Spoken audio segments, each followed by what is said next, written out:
You guys remember when Daniel LaRusso was like, I don't know if I really want to do karate that much. I kind of like girls to like me and to succeed at high school and be popular. And then Mr. Miyagi sits him down. He's like, hey, look here, kid. If you walk on the right side of the road, you're probably safe. Left side of the road, safe. But you walk down the middle of the road, and sooner or later, pal, squish like grape. It's a really good speech, and it motivates Daniel LaRusso to get cooking and become more fully dedicated to karate, and we all know how that works out for him. But the principle that Mr. Miyagi's throwing out there is just one about singleness, right? Is singleness not like being single? That kind of worked two ways. But like singleness of heart, singleness of mind, like we've talked about as we've worked through this whole Sermon on the Mount thing. Jesus' whole big thing here in the Sermon on the Mount seems to be pointed toward there is this kingdom, there is this king, and it is so true and so good and so real and so permanent that it demands your full heart, your full investment, and no other investment makes any sense, right? That's what we just got done talking about with the whole in relation to money segment. Don't store up for yourselves treasures on earth where moth and rust destroy, and where thieves break in and steal, but store up for yourselves treasures in heaven where moth and rust don't destroy, and where thieves don't break in and steal. For where your treasure is, there your heart will be also. This concept is one of singularity. That is what Mr. Miyagi is driving at. Don't try to be two things at once. Don't try to live on two sides of the street at once. You can't. Squish like grape. And now Jesus is giving us the squish like grape teaching in Matthew 6:24. No one can serve two masters. Either he's going to hate he didn't say he's gonna. Either he will hate the one and love the other, or he will be devoted to the one and despise the other. You cannot serve both God and money. Based on my research from Warner Brothers cartoons, the two sides of the spectrum spiritually that one can walk on are Jesus and the devil. And when things appear over your shoulders, it's not an angel and money. It's an angel and a little demon thing with a pitchfork. Has Jesus never watched Warner Brothers cartoons? Does he not really operate outside of space and time? Because if he did, he would know that even in the 1st century AD. What the heck, Jesus? Well, the answer is Jesus is pointing out a different two sides of the road. One that isn't exactly the one that we picture, which is the obvious good guy with his flowing hair and wise teachings and willingness to lay down his life for those he loves, and the evil bad guy with his evil goatee and his clashing, dangerous, unappealing red and his pitchfork and his clear intent to murder and kill. No, the thing on the other side of the road, no, the rival lesser deity on the other side of the road, on the other shoulder, should be portrayed as you. That's a more accurate depiction of how Jesus seems to see the thing. And at this point, you're probably like, well, he didn't say either you will love God or you will love a version of yourself. He said money, right? But let's break down the money thing and just think about what Jesus is probably driving at here. I mean, what is money, really? Money is you converting your life energy, your time, your talent into a commodity that you can use to buy other people's life energy and time and talent. And we kind of forget this a little bit because the economic theory has changed so much in the last 50 years. And I heard snores right now. Like I just heard some of you be like, oh no, economic theory, we're doing this stuff again. I'm out. No, but really, I mean, you saw what just happened with the stimulus thing. You know, we're doing the COVID-19 thing right now. There's a great big stimulus. It was like $6 trillion. They just materialized out of nowhere. Now, I'm not saying that was a good policy decision or a bad policy decision, strange times, difficult times, but it certainly did alert everyone to the reality that you can just make $6 trillion if you're the government. That can just appear out of nowhere. So we tend to be a little bit detached from what money actually is. But in its truest sense, money is a convenience. It's a mechanism by which we take things and eliminate the 55 trades you'd have to go through to move the thing that you do, like, say, collecting eggs, all the way over to the thing that someone else does, like, say, making windshields. That might take 100 trades at market to get to the windshield, or we could just all agree that these little magic pieces of paper and coins represent effectively human time, human life energy, and I trade what I think is a reasonable amount of time that I spent going and getting those eggs for some magic paper that represents value for my time and my energy. If we understand money for what it is, your past self, your ability to go and interact with things and commodify your past self to get the stuff you want, to trade up, to make better deals, and eventually to gather the commodification of other people's past selves into something that looks like wealth and control over your life. If we think of money as money actually is, then whoa!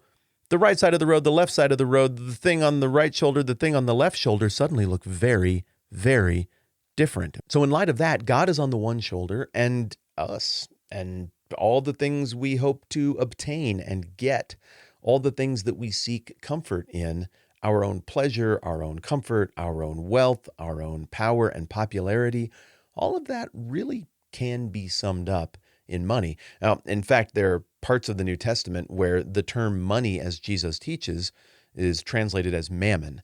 Now, mammon is a more general descriptor of stuff, all the things that humans could accumulate, both physical and abstract. So either you can chase after the values and the currency of the kingdom, which is the forgiveness of God given away to others, which are those values in the Beatitudes. Either you can start to trade in that currency, or you can continue to trade in the currency of the world. Naked you came in, naked you go out, you take nothing with you. The idea of this passage is it is a very foolish investment to walk on the side of the road where money is, to listen to the little thing on the shoulder that's chirping at you about money and mammon and stuff.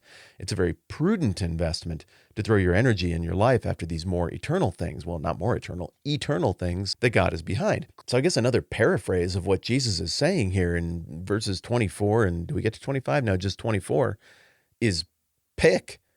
You can't have both. Squish like grape if you try for both. There's nothing going there.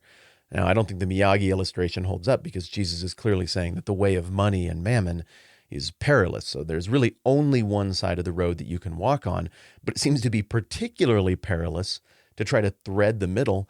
And as we read more about what Jesus says about money and stuff and hypocrisy and fake religion and all of this stuff, we discover more and more that it's not just that it's not safe, it's gross, it's tacky. It's one of the things that is most off-putting in the mind of Jesus, in the mind of God, as a lifestyle and an approach to things. So pick. Well, but that's tricky. I mean, what does pick look like? And stuff, I mean, stuff is kind of the parachute here, isn't it? Like you throw most of the things at the kingdom and at God's stuff because, maybe it's probably true. That seems good. But like, this is definitely true. I'm definitely here. I definitely am in this place and money definitely buys me food and fills my belly and gives me things that I can do that are happy, and stuff makes me feel safe and distracted. And now that I don't really have to do anything anymore because we live in the 21st century and heat just happens and water just happens and transportation is easy and everything's basically fixed. Like, I need that distraction just to get through. And so I want to hedge my bets a little bit.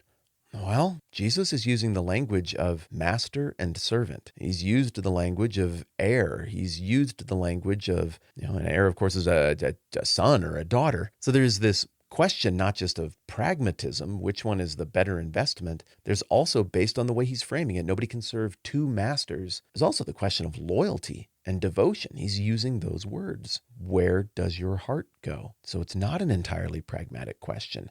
He's done a marvelous job of building out this idea that to really be in the kingdom is to give God your heart and to want the things that he wants, to be vested in the things he's vested in. And that's really tough when you get into stuff and enemies, and he took it right into stuff and enemies.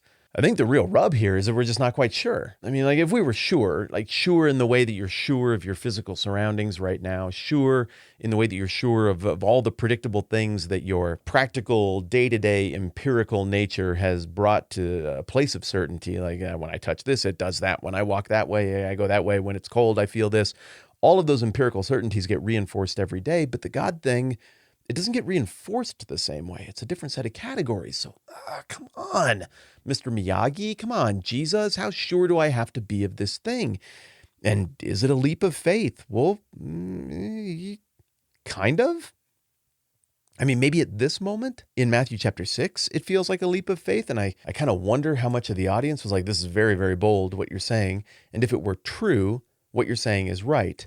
But lots of people say lots of religious things, man.